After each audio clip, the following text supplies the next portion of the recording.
ಪರ್ಯಾಯ ಪೀಠಾರೋಹಣಕ್ಕಿಂತ ಸುಮಾರು 1 ತಿಂಗಳ ಮೊದಲು ನಡೆಯುವ ಭತ್ತ ಮುಹೂರ್ತವನ್ನು ಡಿಸೆಂಬರ್ 8ಕ್ಕೆ ನಿಗದಿ ಮಾಡಲಾಗಿದ್ದು, ಈ ವೇಳೆ ಕಟ್ಟಿಗೆ ರಥಕ್ಕೆ ಶಿಖರವನ್ನು ಇಡಲಾಗುತ್ತದೆ. ದೇವರಿಗೆ ಪ್ರಾರ್ಥನೆ ಸಲ್ಲಿಸಿ ಚಿನ್ನದ ಪಲ್ಲಕ್ಕಿಯಲ್ಲಿ ಸಿಂಗರಿಸಿದ ಭತ್ತದ ಮುಡಿಯನ್ನಿಟ್ಟು ರಥಬೀದಿಯಲ್ಲಿ ಮೆರವಣಿಗೆ ಮೂಲಕ ತಂದು ಪರ್ಯಾಯ ಶ್ರೀಕೃಷ್ಣ ಮಠದ ಅಧಿಕೃತ ಕಾರ್ಯಾಲಯ ಬಡಗುಮಾಳಿಗೆಯಲ್ಲಿ ಭತ್ತದ ಮುಡಿ ಇಟ್ಟು ಪೂಜೆ ಸಲ್ಲಿಸಲಾಗುತ್ತದೆ. ಡಿಸೆಂಬರ್ 8ರ ಬೆಳಗ್ಗೆ ಧನುರ್ಲಗ್ನ ಸುಮುಹೂರ್ತದಲ್ಲಿ ಇದು ನಡೆಯಲಿದೆ ಎಂದು ರಘುಪತಿ ಭಟ್ ತಿಳಿಸಿದ್ದಾರೆ. ನವೆಂಬರ್ 20ರ ಮೂರನೇ ಅಲೆಯ ಹಿನ್ನೆಲೆಯಲ್ಲಿ ನವೆಂಬರ್ 20ರ ನಂತರ ಬಂದ ಮೂರನೇ ಅಲೆಯ ಹಿನ್ನೆಲೆಯಲ್ಲಿ ರಾಜ್ಯ ಸರ್ಕಾರ ಹೊರಡಿಸಲಿರುವ ಮಾರ್ಗಸೂಚಿಯನ್ನು ಪಾಲಿಸಿಕೊಂಡು ಕೃಷ್ಣಾಪುರ ಮಠದ ಪರ್ಯಾಯೋತ್ಸವ ನಡೆಸಲಾಗುವುದು ಎಂದು ಶಾಸಕ ಹಾಗೂ ಪರ್ಯಾಯೋತ್ಸವ ಸಮಿತಿಯ ಗೌರವ ಕಾರ್ಯಾಧ್ಯಕ್ಷ ಕೆ ರಘುಪತಿ ಭಟ್ ತಿಳಿಸಿದ್ದಾರೆ.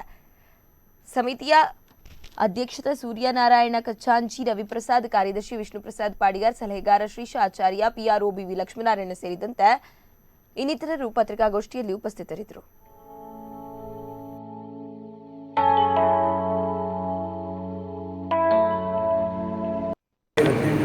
ಪರಮ ಪೂಜ್ಯ ಜನಾರ್ದನ ತೀರ್ಥರ ಪರಂಪರೆಯಲ್ಲಿ ಬಂದಿರತಕ್ಕಂಥ ವಿದ್ಯಾಸಾಗರ ತೀರ್ಥ ಶ್ರೀಪಾದಂಗಳವರು ಸರ್ವಜ್ಞ ಪೀಠಾರೋಹಣ ಮಾಡಲಿಕ್ಕಿದ್ದಾರೆ.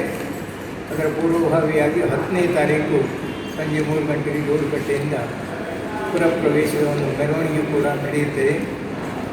ಪರ್ಯಾಯ ಸಮಿತಿಯ ಪೂರ್ವಭಾವಿಯಾಗಿ ಸಿದ್ಧತೆಗಾಗಿ ನಾವು ಸುಮಾರು 30 ಸಮಿತಿಗಳನ್ನು ರಚಿಸಿಕೊಂಡಿದ್ದೇವೆ. ಅದರಲ್ಲಿ ಆರ್ಥಿಕ ಹಾಗೂ ಸಾಂಸ್ಕೃತಿಕ, ಹೊರೆಕಾಣಿಕೆ, ಪತಿ ಸತ್ಕಾರ, ಹೀಗೆ ಅನೇಕ ಸಮಿತಿಗಳ ಕಾರ್ಯಗಳು ನಡೀತಾ ಇದೆ. ಅದೇ ರೀತಿಯಲ್ಲಿ ಪೂರ್ವಭಾವಿಯಾಗಿ ನಡೀತಕ್ಕಂಥ ಒಂದು 3-4 ಕಾರ್ಯಕ್ರಮಗಳು, ಒಂದು ಬಾಳೆ ಮುಹೂರ್ತ, ಅಕ್ಕಿ ಮುಹೂರ್ತ, ಕಟ್ಟಿಗೆ ಮುಹೂರ್ತ, ಕೊನೆಯದಾಗಿ ಭತ್ತದ ಮುಹೂರ್ತ ಕಾರ್ಯಕ್ರಮ ನಡೆಯಲಿಕ್ಕಿದೆ. ಈ ಒಂದು ಸಂದರ್ಭದಲ್ಲಿ ಇಷ್ಟುವರೆಗೆ ನಡೆದುಕೊಂಡು ಬಂದಂಥ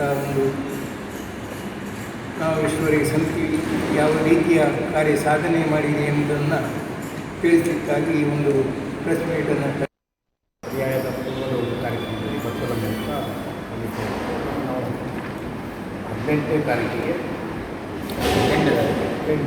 8 ಡಿಸೆಂಬರಿಗೆ ನಡೆಯುತ್ತಿದೆ. 8:22 ಬೆಳಗ್ಗೆ 8:22